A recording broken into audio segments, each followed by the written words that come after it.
यहां तक इस तरह के भूत बाधा के लोग हैं, आपको आश्चर्य होगा कि वो मेरे ऊपर अनेक कविता लिखते।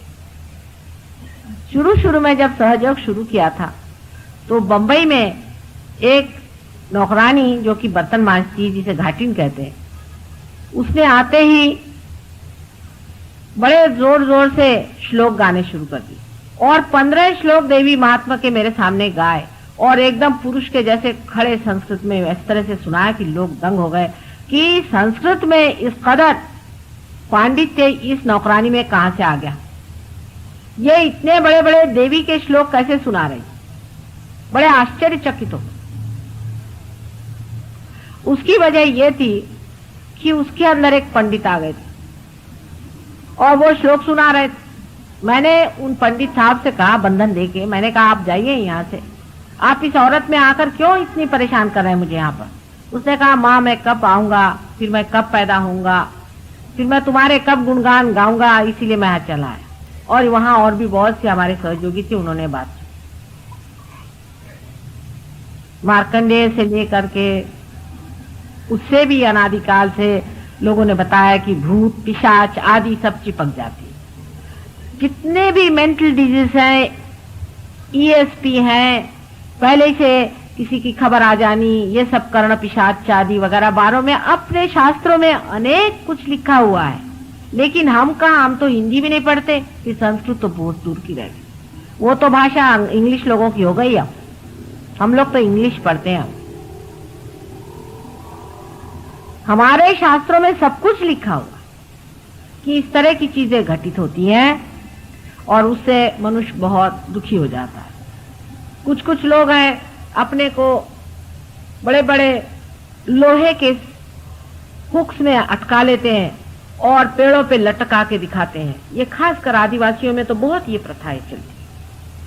अजीब अजीब तरह की चीजें, बिल्कुल आग जला के उसके अंदर चलना। भूत विद्या अफ्रीका में भी बहुत तरह तरह की होती है। हर एक देश में अजीब अजीब तरह की भूत विद्याएं होती है। तो मनुष्य सोचेगा कि इसमें तो कोई विशेष चीज हो ही गई कि ये भाई आग में चल दिए। इस प्रकार अनेक तरह की चीजें इस देश में पहले होती रही हैं और अब उन देशों में हो रही हैं जहां रजोगुण अति पे पहुंच गए। रजोगुण अति पे पहुंचते ही साथ आपके देश से अनेक भूत विद्या वाले एक्सपर्ट्स वहां पहुंच गए, सबको मेस्मराइज करना शुरू कर दिया। सब पे उन्होंने छाप डाल दी। लाखों रुपया, करोड़ों रुपया उन्होंने बनाया, बड़ी बड़ी जगह बनाई। अब वही भूत उनको खाएंगे, खाते ही हैं और शुरू हो गया। अब वो परेशान है, अब ये पैसे उनको नहीं बचा सकते और उन लोगों को भी भूत खाते।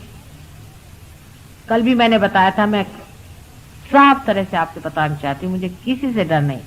ये ट्रांसडेंटल मेडिटेशन करने वाले लोग आज मेरे पास 132 आदमी बराबर लंदन में आए और सब कहते कि हमारे सर में ब्लॉकेड हो गया, माए से निकाले।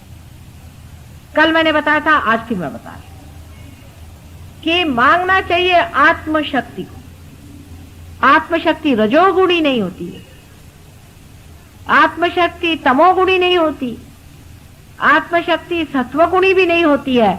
वो गुणातीत, सबसे परे बहती हुई सी अंदर से शक्ति स्वरूप अपने अंदर से बहती रहती है।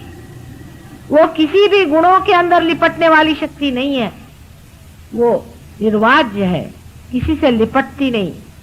आत्मा की शक्ति धड़ धड़ धड़ धड़ अंदर से ऐसी बहती है जैसे गंगा जी। उसकी शक्ति का, उस शक्ति के कोई प्रदर्शन आप नहीं भर सकते। अगर आप चाहें कि चलिए इस शक्ति को यहां पर घुमा करके 4 आप अंगूठी से चीजें निकाल दें और ये वो, ऐसे फालतू चीजों में इस शक्ति को कोई इंटरेस्ट नहीं होता। अंगूठी शंगूठी होती क्या चीजें हैं, पैर के धूल के बराबर भी नहीं है।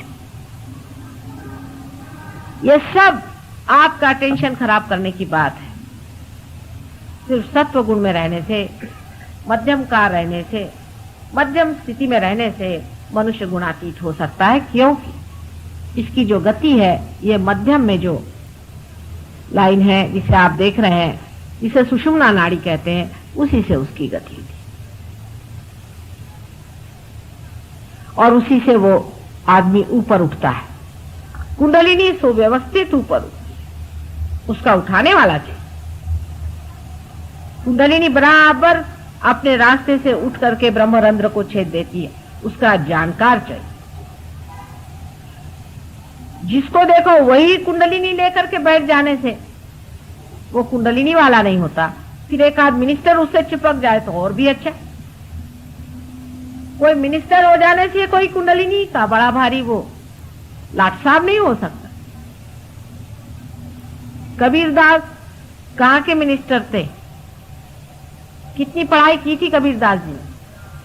कौन सी यूनिवर्सिटी स्कूल में पढ़े थे वो? तुकाराम कौन सी यूनिवर्सिटी स्कूल में पढ़े थे? कहां के वो मिनिस्टर थे? कहां के राजा थे वो? इतना ज्ञान कहां से पाया? ज्ञानेश्वर कहां के पढ़े लिखे थे? कहां उन्होंने इतना ज्ञान पाया? कौन सी पाठशाला में गए थे वो?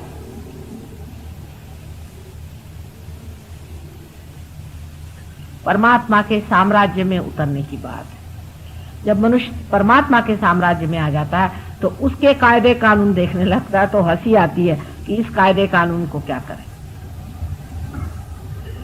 अभी कोई साहब ने मुझसे कहा कि माता जी हमारे लिए कोई अब देश में लीडर नहीं रहेगा, आप इलेक्शन लड़ो। अरे मैंने कहा कहाँ की बात करते हो?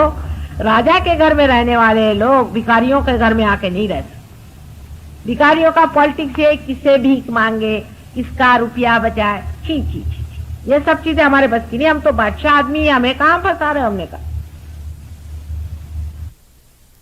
आज जिस तरह से वो सृष्टि पे बना रही उसे आउट ऑफ प्रोपोर्शन आप बनाना चाहते हैं रजोगुण में। माने लंदन में अगर आप जाएं तो शराब पीने के सिर्फ अगर ग्लास आप लेने चाहें तो कम से कम 1,000-15,000 रुपये आपको खर्चा पड़ना पड़ेगा कम से कम। पहले तो शराब बनाओ जो कि बिल्कुल ही गलत चीज है, फिर उसको पीने के लिए जरूरी है आप उसके प्याले बनाओ। अगर इंग्लैंड में अगर स्कॉच विस्की बंद हो जाए तो देश डूब जाए, क्योंकि उनके पास दो ही चीजें हैं, एक तो स्कॉच विस्की है और दूसरे उनका क्रिस्टल है।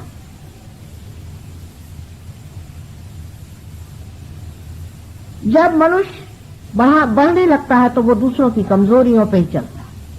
अगर कमजोरी नहीं हो तो आदमी को क्या दरकार होगी चीजों की, उसको कमजोर बना दिया जाता है। जिस प्रकार की औरतों को ये कि भाई तुम्हारी बॉडी ऐसी होनी चाहिए, तुम्हारी शक्ल ऐसी होनी चाहिए, तुम ऐसे होना चाहिए, तुम्हारे अंदर ये चीज होनी चाहिए, औरतें लगी खर्चा करने, उनके अंदर उन कमजोरी डाल दी।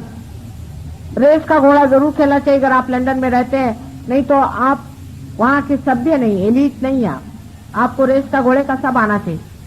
अगर आप पेरिस में रहते हैं तो आपको शराब के बारे में इत्थम्भूत सब पता चाहिए कि शराब का मतलब क्या होता है, उसको कितना मिलाना चाहिए, उसमें कितना घोलना चाहिए। मुझे आश्चर्य हुआ कि यहाँ पर भी गवर्नमेंट का जो कॉलेज है जहाँ पर कि बच्चों को होटल मैनेजमेंट सिखाते हैं, उसमें 2 पेपर्स होते हैं, उसमें शराब के बारे में सिखाया जाता है कि कौन सी शराब दी जाए कौन सी नहीं दी जाए, क्योंकि आपके होटल ही नहीं चलेंगे। होटल में अगर ये शराब नहीं पियेंगे तो वो रहेंगे ही नहीं, तो पैसा कैसे है? आपके अंदर जितनी कमजोरी होगी उतना ही रजोगुण प्रबल हो सकता है। अगर आप 2 ही 4 कपड़ों में रह लेते हैं और मस्ती में रहते हैं तो इनके कपड़ों की मिलें कैसी चलेंगी?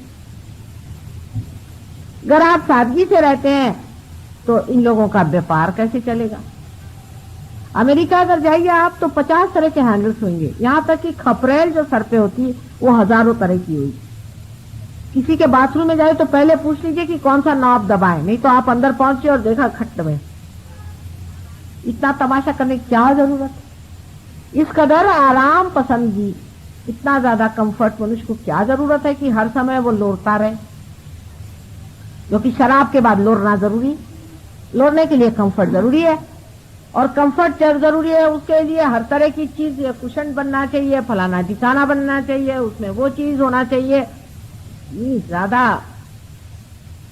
विद्रूपता है, मैं आपसे कहती हूँ, इतनी अगलीनेस आ गई मनुष्य के अंदर, और उसमें शर्म नहीं आती। उसने बड़े बड़े साइंस बनाए हैं, शराब पिलाने की भी साइंस बनाए हैं। फिर औरतों को किस तरह से खूबसूरत रहना चाहिए, उनको टैनिंग करना चाहिए, चाहे उसमें शर्म उतर जाए उनकी, हर्ज नहीं, उनका बॉडी जरूर टैन होना चाहिए। उन्होंने एक चक्कर चला दिया वहां टैनिंग का। अरे भाई, आपको अगर सूर्य की रोशनी लेनी तो बदन पे अगर आपके कपड़ा रहे तो कोई फर्क नहीं पड़ने वाला, सूर्य की रोशनी तो आपके अंदर जाती है। लेकिन टैनिंग होना चाहिए, उसलिए इस तरह के नजारे होते हैं कि आप चल नहीं सकते किसी भी सीशोर पे। एक दिन ये सारे सीशोर सुखड़ करके इन सब औरतों को खींच लेगा अपने, तब इनकी अकल ठीक हुई। निर्लज्जता संसार में फैलाना चाहिए, क्योंकि निर्लज्ज नहीं होंगे तो इनके कॉस्मेटिक्स कैसे बिकेंगे। इन्होंने जो जो चीजें औरतों को बेवकूफ बनाने के लिए बनाई हुई है वो कैसे लेंगे। अब तो कुछ कुछ जरा सा अपने देश में अकल आ गई औरतों को। पहले तो मैं देखती थी कि यहाँ पर एक डालडा का टिन लगा के औरतें चलती थी, तो मैंने काफी इस पे लेक्चर दिया कि बाबा कम से कम डालडा का टिन कम करो। हील्स पहनेंगी तो इतनी ऊंची ऊंची पहनेंगी, आखिर कोई आप ऊंट बनना चाहते हैं? आप इंसान है, भगवान ने आपको कायदे का बना दिया, किस लिए इतने परेशान है? ब्यूटी कॉन्टेस्ट बना रहे हैं, बताइए आप। बिल्कुल अजीब, बहुत ही ज्यादा विकृत और विद्रूप चीज है ये। क्योंकि जब सफली रूप होता है तो मनुष्य रूप को देखते ही साथ पूर्णतः संतोष है। ये रूप का लक्षण है कि बस अब रूप का अंत आ गया, इससे आगे रूप नहीं। वही असली रूप होता है। लेकिन ये तो ऐसा रूप है कि अभी चले एक दूसरा देखा, उसके बाद दूसरा बंदर देखा, उसके बाद तीसरा बंदर देखा, बंदरियां ही बंदरियां सब दूर भरी पड़ी है। मैंने कहा यहाँ कोई सती साधी एक भी नहीं है, सब बंदरियां ही हैं, जो इसके गर्दन में कूद रहे, उसके गर्दन में कूद रहे, और ऊपर से बड़ा घमंड है उनको कि हम तो बहुत ही ज्यादा वाह वाह वाह एडवांस।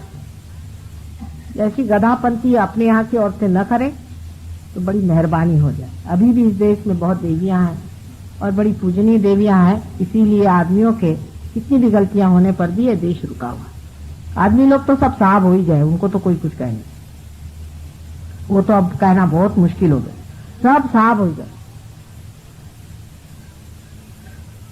अब देसी चीज जो है वो बिल्कुल बंद है। अगर आप दिल्ली में, मैंने सुना कि आप कहीं जाइए और आप दारू नहीं पीते हैं तो लोग हंसते हैं आपके ऊपर कि साहब अभी तक आप पूरी तरह से बंदर नहीं बने।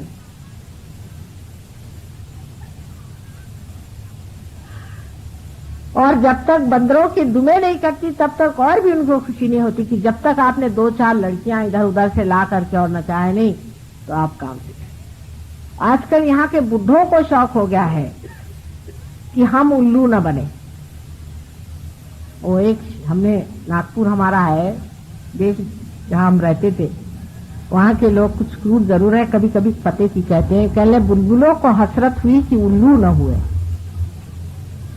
तो बजाय इसके कि समझदारी रखे, कुछ शांति रखे, कुछ शान अपनी रखे, बुजुर्गों को आजकल ये शौक हो रहा है कि हम जवानों जैसे जाकर के वहां वो नाचते कूदते हैं ना लोग, झपरे रख करके उस तरह से हो जाए। एक साहब मुझसे कहले, साहब इसमें क्या हर्ज आपको है, हम गरीबी बन के घूमे तो आपको क्या हर्ज है? साहब मैंने कहा मुझे कोई हर्ज नहीं, लेकिन मैं आपसे इतना बता दूं कि आप इस वक्त ऐसे लग रहे हैं जैसे कोई पिशाच होता है। और अगर आप पहले ही से पिशाच बने घूम रहे हैं तो रास्ते में अगर कोई पिशाच आपके ऊपर बैठ जाए तो वो दोष किसका होगा? पिशाच का नहीं, आप ही का होगा। क्योंकि वो देखेगा ये अच्छा एजेंट मिल रहा है अपने जैसा, जिसमें जम जाएंगे पूरा। आपकी शक्ल ऐसी है कि उसमें सिर्फ भूति आकर्षित हो रही। ये सब रजोगुण की कमालात है। सुनिए कि आपको पिशाचों जैसे घूमना है तो आप रजोगुण बनिए, डेवलपमेंट करना है तो करिए। जो पैंट 10-10 दिन नहीं धुलती, एक लेडी तो सुनते हैं कि उसने पहनी है तब से उसे धोई ही नहीं कितने दिन से, उसी के साथ नहाती है और सुखाती है। एक एक तमाशे सुनिए आप, उनकी हाईएस्ट डेवलपमेंट आपसे बताएं। अब वहां पे एक पंक रॉक नया निकला है, शायद आप तक पहुंचा नहीं अभी तक, हो सकता है पहुंच जाए। उसमें सिर्फ कुछ बड़ी बड़ी पिने लेकर के यहाँ से सिल दिया जाता है, दोनों साइड बड़ी बड़ी पिने, नाक में लाल, यहाँ पे शॉकिंग पिंक, यहाँ पे हरा, ये सब पत्तियां हैं, इनको निकाल निकाल के जोड़ लीजिए और उसके बाद घुमा करते हैं। और वहां कौन घूमते? बड़े बड़े प्रोफेसर, हमारे यहाँ कुछ प्रोफेसर बैठे, संभल के रहिएगा। और एक साहब तो आपको आश्चर्य होगा कि बड़े विद्वान, मैं उनको समझती थी, एक पार्टी में आए तो ये सब करके आए। मैंने कहा ये क्या करना, आजकल मैंने पंक रॉक ज्वाइन कर लिया। मैंने कहा आप तो काम किया कलमंद दस्ते से, अब आप पंक रॉक में चले, पहले आपको भी बड़ा मजा आएगा, आइए, बड़ी शांति मिलती उससे। मतलब ये है कि कुछ तो भी न्यूसेंस जिसे कहते हैं ना, महामूर्ख बन के भी कोई अगर अपने तरफ देखे तो बड़ा अच्छा है। जोकरी बन जाओ, वैसे तो कोई देखता नहीं अब, क्योंकि सभी हिप्पी बन गए तो सब एक ही जैसे दिखते, तो कोई तो विशेषता आनी चाहिए। तो मुंह में पीने डाल डाल करके यहां से यहां तक पीने, ये बड़े बड़े और से बड़ी कॉमन साइट है वहां पे, आपको आश्चर्य हो। मैं आपको सिर्फ विनोद के लिए नहीं कह रही हूँ, असलियत है। और देखते ही आप अचंभे में देखते हैं कि साहब या तो हम पागल है या ये पागल, और वो हमारे ऊपर सोचते हैं कि हम बहुत ही इनहिबिटेड लोग हैं, हमें अकल ही नहीं है कि हम इस तरह का कोई सा भी अच्छा कार्य नहीं कर सकते जिसमें हम अपने को लेट लूज कर दें। हम इतने इनहिबिटेड हैं, हमें कोई स्वतंत्रता की कल्पना नहीं। स्वतंत्रता का मतलब बेछूटपना, उच्छृंखलता नहीं, महामूर्खता तो बिल्कुल भी नहीं है। स्वतंत्रता इतनी बड़ी चीज है। स्व के तंत्र पे चलना ही स्वतंत्रता है, और स्व का तंत्र यह है जो आपके सामने। जो मनुष्य अपने को स्वतंत्र समझना चाहता है उसको पहले पार हो जाना चाहिए, नहीं तो वो स्वतंत्र नहीं। स्व का तंत्र समझ लेना चाहिए, और यही उसका तंत्र है। न तो तांत्रिकों का नेगेटिव जिससे स्व ही उसमें खत्म हो जाए, जिससे स्व पूर्णतः स्वतंत्रता में आ जाता है। जब वो पूर्णतः स्वतंत्र होता है तभी उसके अंदर विस्डम पूरी तरह से संतुलित बैठ जाता है। वो जो भी करता है पूर्ण स्वतंत्रता से करता है, लेकिन उसके एक एक इशारे में भी स्वतंत्रता के अनेक प्रकार दिखाई देते हैं। वो किसी से भी नहीं डरता है और हमेशा नतमस्तक रहता है। प्रेम में वो स्वतंत्र होता है, अत्यंत प्रेममय और करुणामय वो होता है। ऐसे स्वतंत्र आदमी को प्रणाम करना चाहिए, बजाय इसके कि जो अपने को स्वतंत्रता के नाम पर गधे से मूर्ख और मूर्खों से पता नहीं और क्या हो जाएंगे। मेरे पास तो ऐसे जानवर भी नहीं जिनकी मैं आपको प्रणाली बताऊं।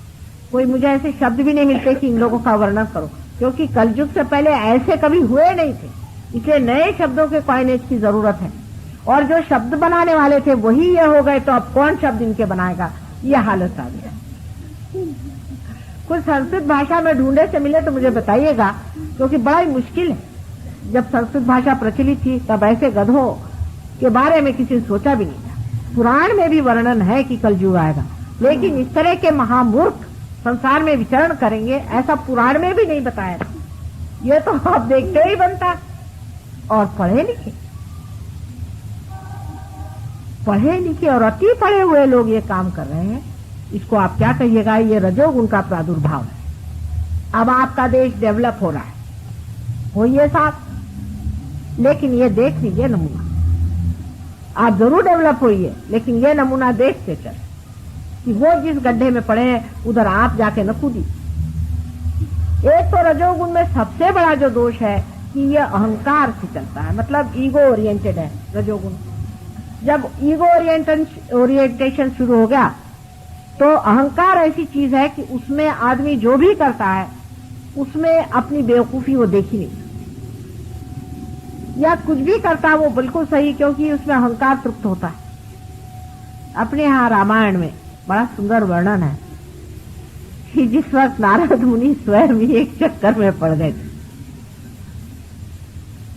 ऐसे ही चक्कर है ये रजोगुण के चक्कर है। इसको समझने के लिए अपने को देखना चाहिए और कहना चाहिए कि हे भगवान, ये मेरा अहंकार मुझे गधा बना रहा है। और अहंकार आपको गधा बना के इतना छोड़ देता है कि अंत में वो आप घबराहट के मारे ही उसको गधे को अपने ऊपर लिए चलते, क्योंकि ईगो ओरिएंटेड है, इसलिए बहुत ज्यादा डेंजरस है। अगर ये ईगो ओरिएंटेड नहीं होता तो इतना डेंजरस नहीं बैठता, क्योंकि मनुष्य कभी भी अपने को गधा कह नहीं सकता। सब दुनिया पे हंसेगा, लेकिन खुद ही अपने सर पे गधा लेके चल रहा है उसे नहीं देखेगा। ये ईगो की विशेषता है। ईगो में एक अंधापन आ जाता है, और इसलिए ये बहुत ही खराब चीज है। हाँ, अगर सुपर ईगो हुआ जो कि दूसरी साइड में अपने सर में डेवलप हो सकता है, तमोगुण की वजह से उसमें आदमी पीड़ित हो सकता है, उसका बदन कांप सकता है, उसमें तकलीफें आ सकती हैं, उसकी बीमारियां आ सकती है, उसका फिजिकल प्रॉब्लम आ सकता है। पर ईगो ओरिएंटेड आदमी में कभी भी ये तकलीफ नहीं होगी जब तक उसके हार्ट ट्रबल ना हो।